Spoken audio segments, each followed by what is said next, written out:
ഈ കാലഘട്ടത്തിൽ ജീവിക്കുന്ന പെൺമക്കളുള്ള ഉപ്പമാര് പഠിക്കണം വാപ്പാ. ഒരു വാപ്പയാരാണെന്ന് പഠിക്കണം. നീ ഒരു വാപ്പയാണ്, നീ ഒരു വാപ്പയാണ്. നീ എടുത്തു ചാടാൻ പാടില്ല, നീ വാശി കാണിക്കാൻ പാടില്ല, നീ തെറ്റ് തിരുത്തി കൊടുക്കേണ്ടവനാണ് വാപ്പാ. ഒരിക്കലും നീ മറ്റുള്ളവരെ പോലെ ചാടാൻ പാടില്ല. നിന്നെ പോലെ സമ്പത്ത് നിന്റെ മരുമകന്റെ വീട്ടിലുണ്ടാകണമെന്നില്ല, നിന്നെ പോലെ കൊട്ടാരം ഉണ്ടാകണമെന്നില്ല, നിന്നെ പോലെ സ്വാതന്ത്ര്യവും സൗകര്യവും ഉണ്ടാകണമെന്നില്ല.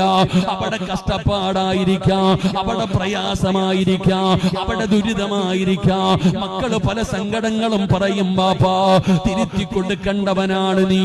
തന്റെ പൊന്നാര മകള് കരഞ്ഞിട്ട് പരാതി പറഞ്ഞപ്പോ പാതിരാത്രി പൊന്നാര മകളുടെ വീടിന്റെ അകത്ത് കയറി ചെന്നിട്ട് അല്ലാഹുവിന്റെ പ്രവാചകൻ എന്ന് പറയുന്ന പിതാവ് തന്റെ പൊന്നാര മകളുടെ കൈ പിടിച്ചിട്ട് അവിടുന്ന് ചോദിച്ച ചോദ്യം എന്തെന്നറിയോ? ഫാത്തിമ,